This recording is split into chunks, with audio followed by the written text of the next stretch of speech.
Christmas magic.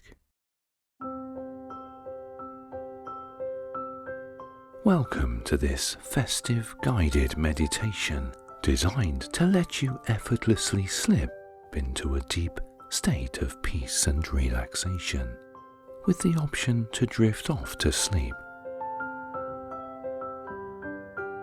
Make yourself comfortable and close your eyes. Breathe in through your nose to the count of 4.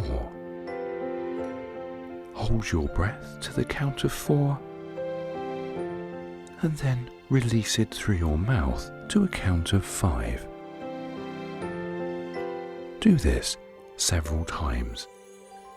That's in for 4, hold for 4, and out for 5.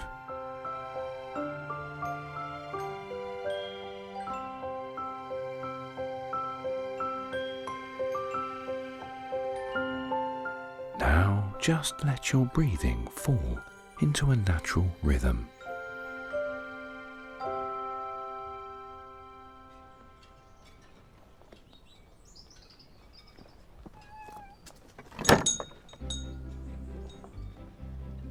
You leave the small village shop feeling the bite of frosty air on your cheeks. You came down just to get a few last things and met with a couple of other people doing the same thing.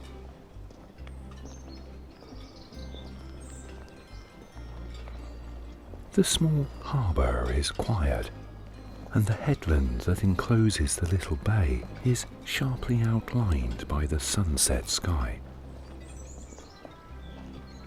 The sea lies calm. The sun is beginning to sink into a rack of dark clouds, and you look forward to the cosy welcome of your home. There are still quite a few villagers about. Many people here celebrate different things this midwinter, but all are accepting and welcoming, raising their hands to wave at you. You know that tomorrow there will be a dinner at the village hall for anyone who wants to go. It seems as if everyone in the haven has been cooking or preparing dishes for the meal.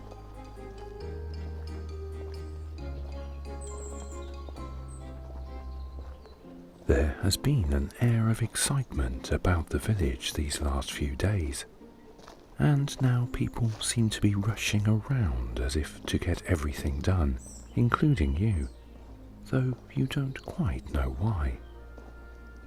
But you saw that the shop would be shutting soon, and tonight the old inn will be closed.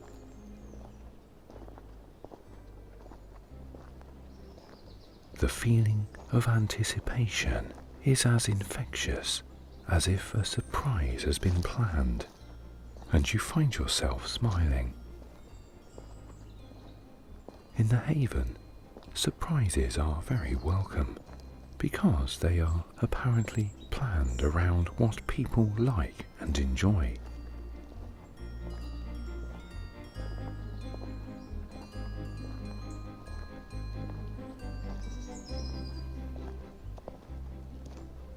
There has been no snow yet, but the smell of it is in the air, cold and dusty.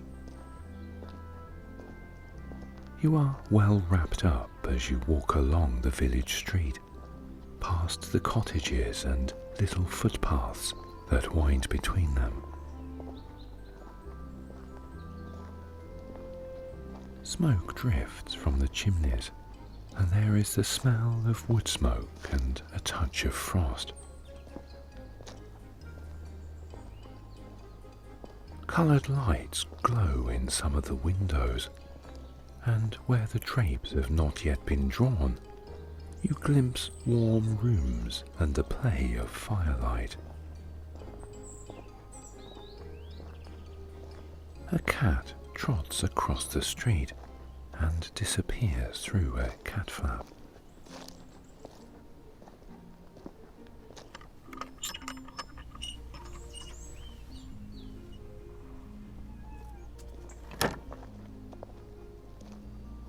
As always, when you come this way, you go through the gate into the field of the standing stones. Your small wood is on the right, and across the field to the left is the fairy wood. Sometime in the summer, a path was laid across the field to make it accessible to anyone, though the ground on each side is dry and hard.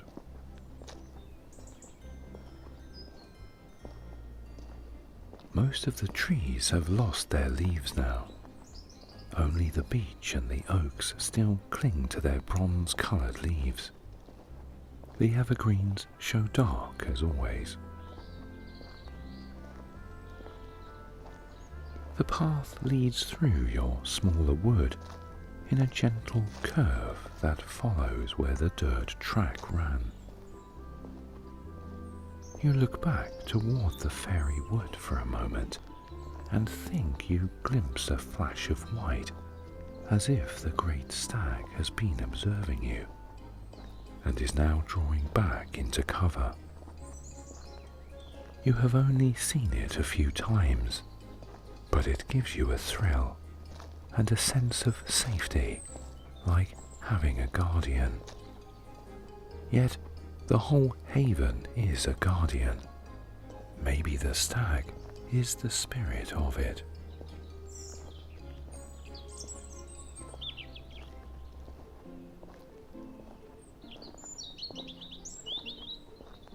You take the path, hearing the twitter of a robin echo through the trees. The sound carries further in the crisp air, with the leaves fallen and vegetation curled back into winter sleep. But already, here and there, you see fresh shoots and the swell of buds on the tree branches that are preparing for spring. You pass the clearing where the great oak stands proud and ancient, towering up into the darkening sky. It is a strong and comforting presence. You will sit at its feet again in spring, when the air is warm and full of new leaves.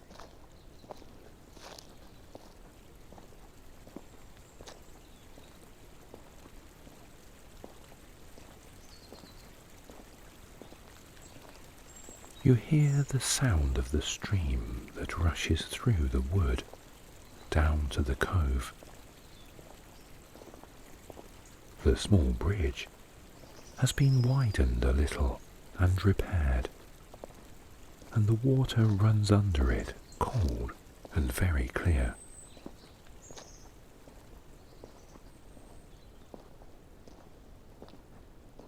The path leads on to the gate opposite your house, and you cross the quiet lane.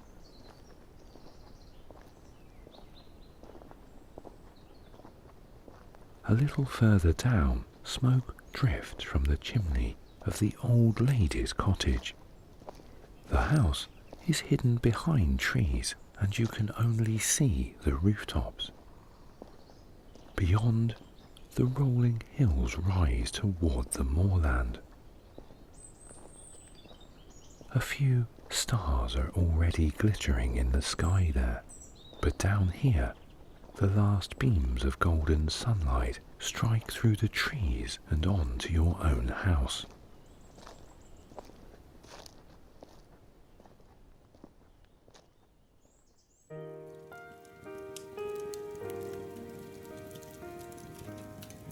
You take your outdoor things off and step inside the embrace of your home.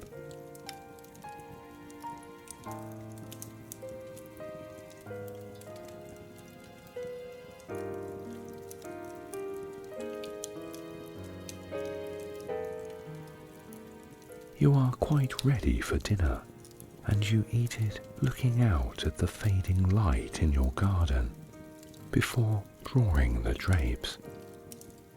You are enclosed within the warmth and soft light of your home.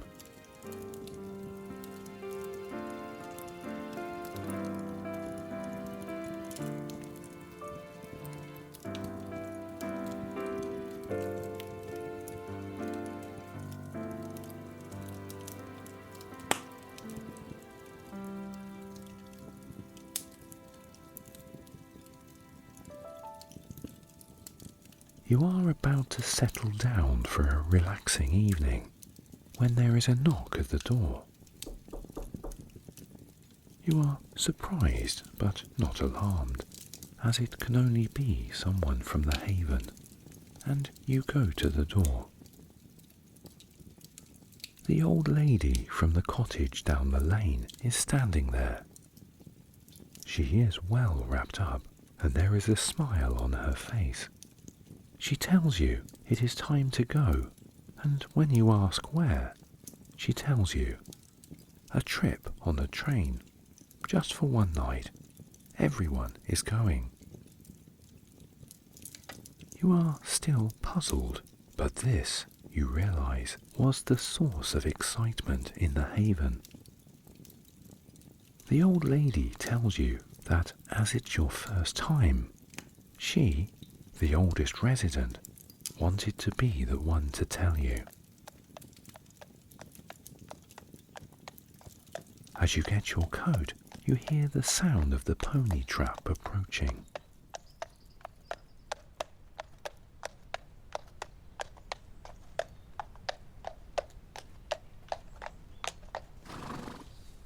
It pulls up on the lane beside your gate. The driver is furled in a big cloak, and as always you cannot see their face, but they lift their hand in greeting, and it is a young hand, as you have noted before. The old lady chatters away as you are both helped in, and the trap begins to move.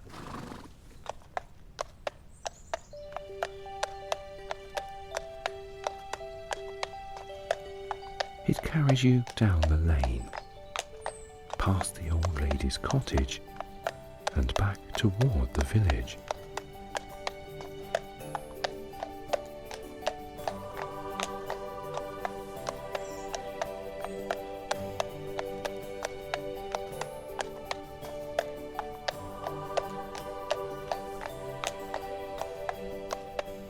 You pass the harbour and the inn. Then the road heads a little inland again.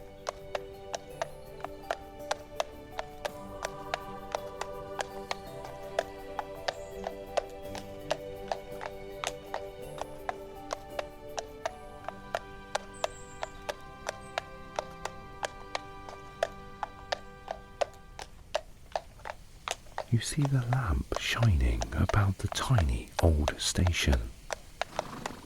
The only train that has ever stopped here is the Dreamweaver, and you can hear and smell its furnace scent. As you leave the trap, it waits on the tracks, huge and sleek and beautifully engineered.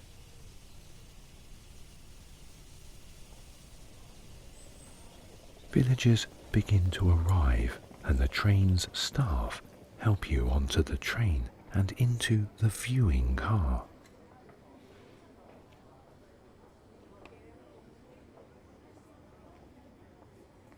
When you are settled, they give you a menu of hot drinks and snacks.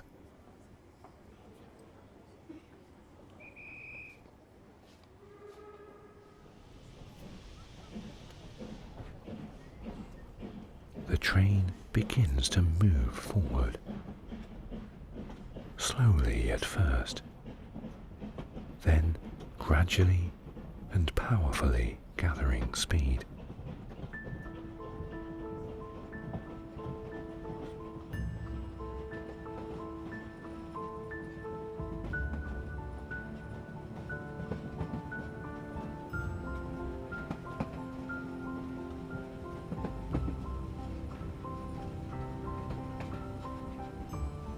the staff bring around the trays, and the lights in the viewing car dim.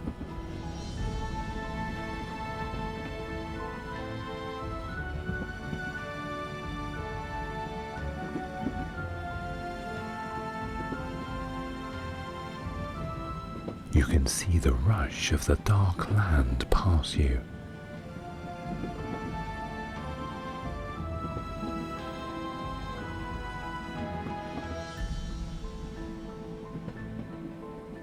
At times you see a glow in the sky from a far-off city or town. Then there is dark again, and the twinkle as from distant homes that become further and further apart.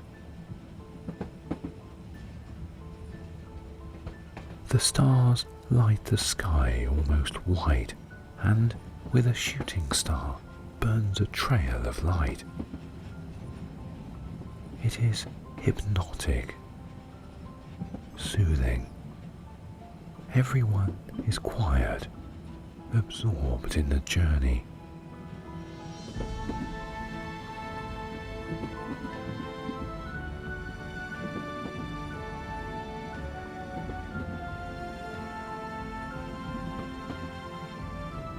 You relax back in your seat, feeling calm and a little dreamy.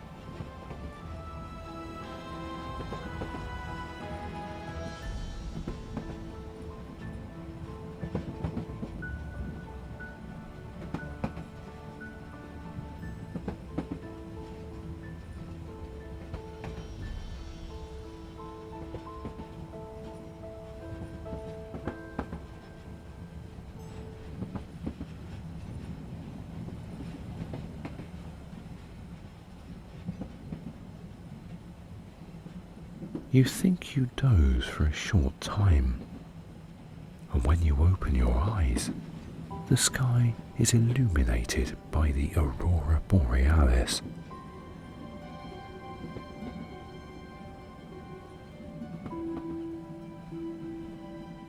Curtains and sheets and undulating radiance like rippling silk.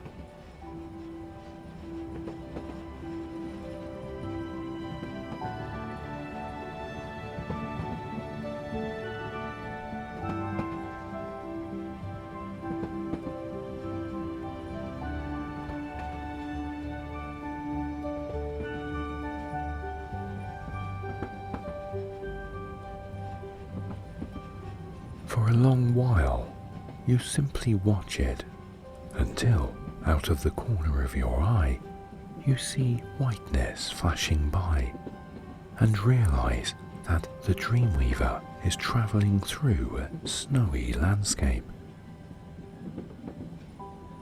Pine trees are shrouded in cloaks of white.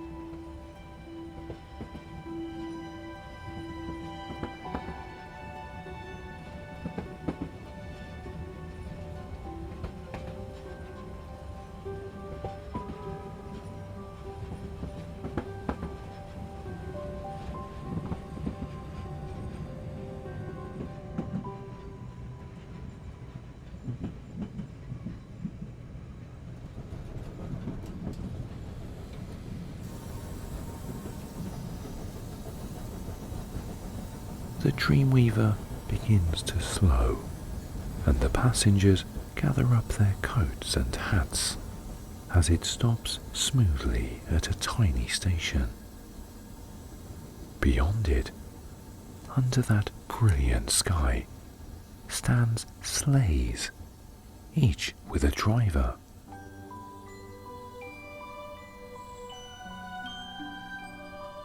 As you leave the train, the crisp cold of the air makes your breath steam in frosty clouds. you smell snow and pine.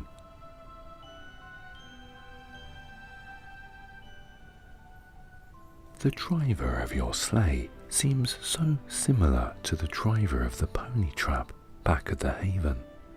You ponder the idea, but decide to think of it later.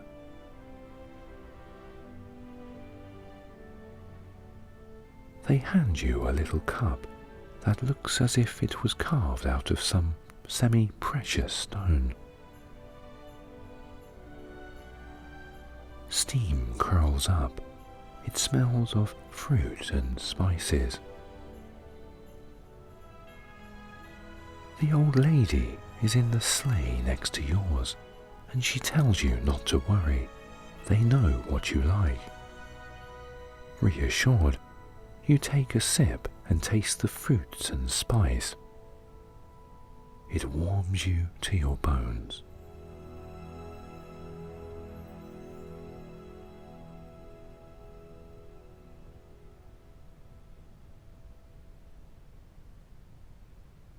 When the sleigh begins to move off, you are delighted.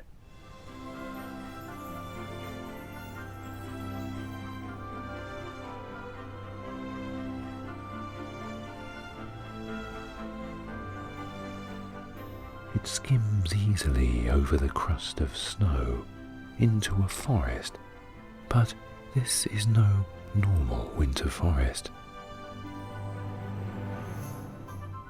Lights garland some of the trees as if someone has taken the trouble to decorate all this woodland for the winter celebrations. You smile. Maybe this is a dream, but you can still taste the spices of that warming drink and feel the chill air on your cheeks.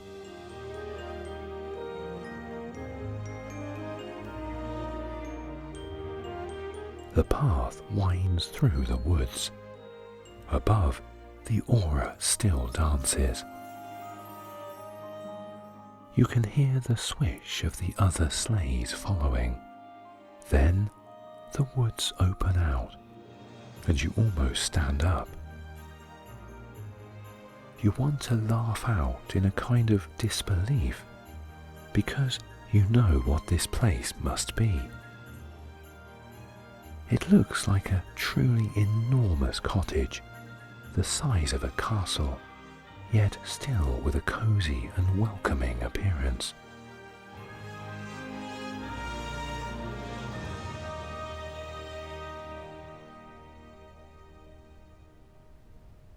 The windows glow, as if lit by candles or lamps, and a large pine tree stands before it, all decorated and gleaming.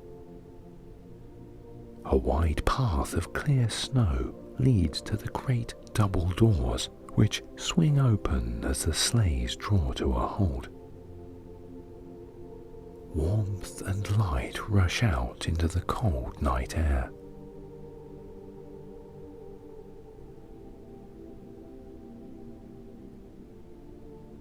Whatever you had expected Father Christmas to be, they are that and more. Jolly? Yes. Certainly there is a kindliness to their face, but he is ancient too, you realize, in the way of a slow-growing oak tree that seems to become tougher and stronger with the passing of the years. And his eyes are merry, but also intelligent. They are eyes that have seen time pass. He welcomes you all in. The house is huge, but comfortable. The furniture looks lovingly worn, smoothed by polish and the years. Above the fireplaces are wreaths of holly, the berries bright as glossy paint, and a small living tree in an earthenware pot.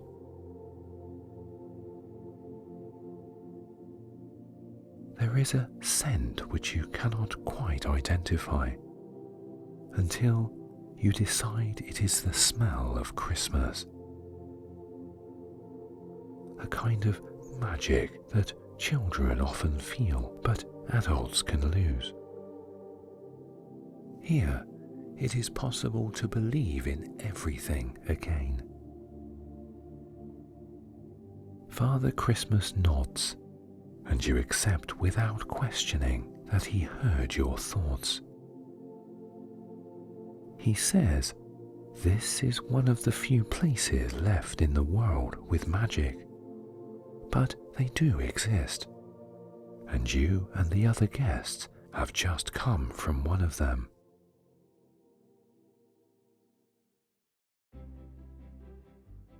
He leads you all out along corridors to what you assume is the workshop.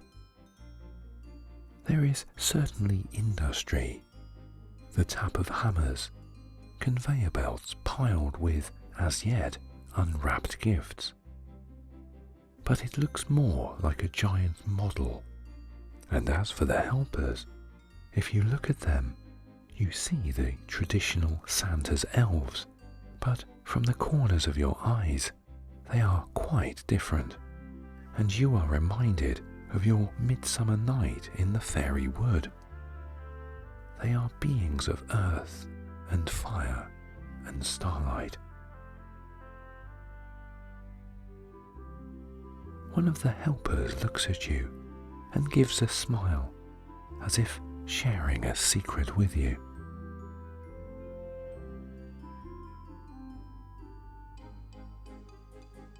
It is called glamour, Father Christmas tells you quite casually.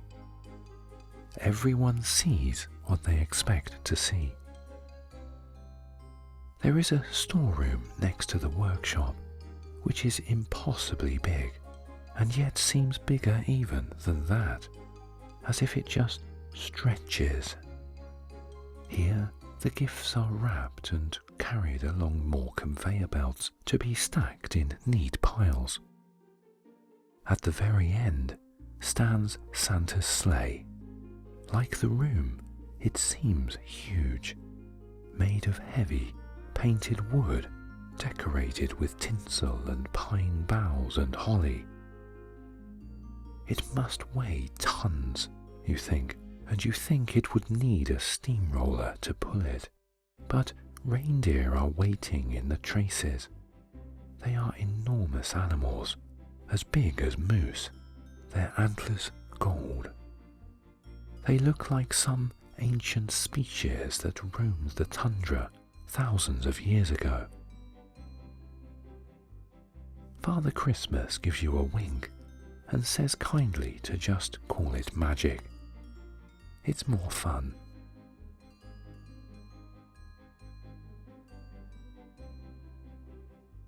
Gifts are being loaded onto the sleigh. You watch as some of the helpers come around, offering the same hot, spicy drink.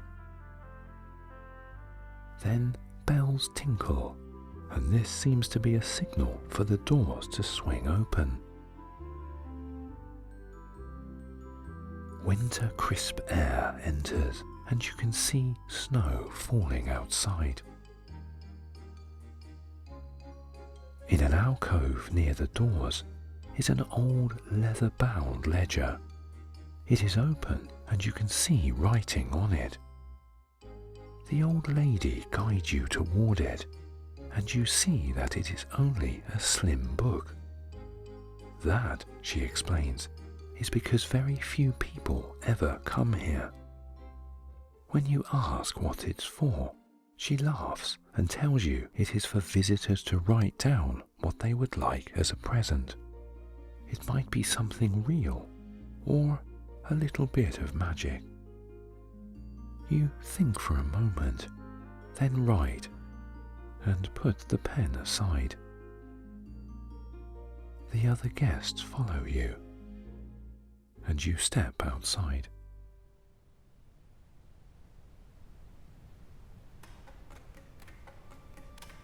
The snow drifts down, soft as feathers, melting on your clothes and glittering in the light from the doors. You are escorted back to your sleigh, and you all wait a moment as Santa's sleigh emerges from the storeroom. It dwarfs your own smaller sleigh. He gives a wide and cheery wave and calls that he'll race you home. Santa's sleigh begins to move, slowly at first. Then the reindeer begin to trot and the sleigh gains speed. There is a sparkle of multicolored lights, like fairy dust, and then it is lifting above the snow and into the air.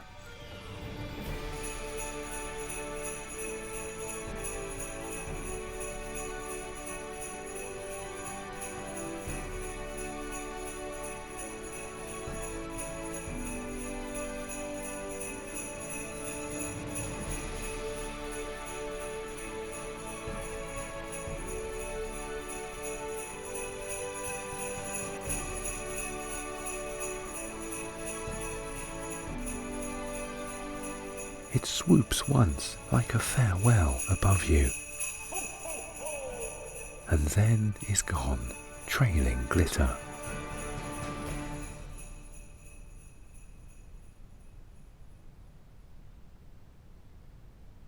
For a moment, everyone is silent. Then your own sleigh moves, and you are taken back through the glowing forest to the tiny train station.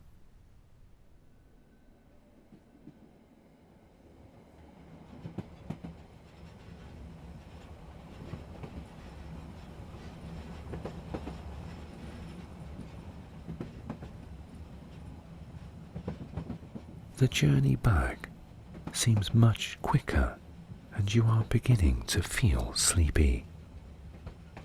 Maybe it was the drink, or the potency of the magic, or both.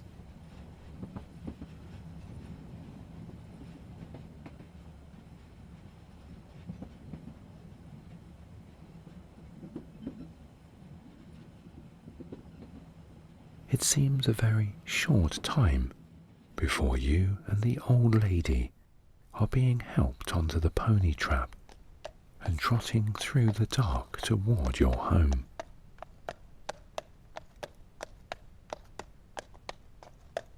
Outside, you lift your eyes toward the sky, thinking you can hear tiny, far-off bells.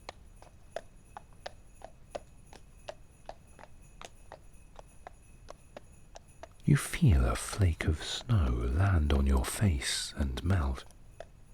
Others follow it.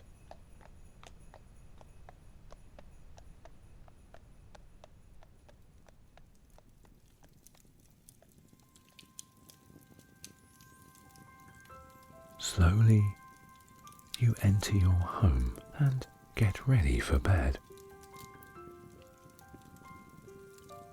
There is a warm weariness in your limbs, and your bed is clean and comfortable, supporting you so that your whole body is cradled.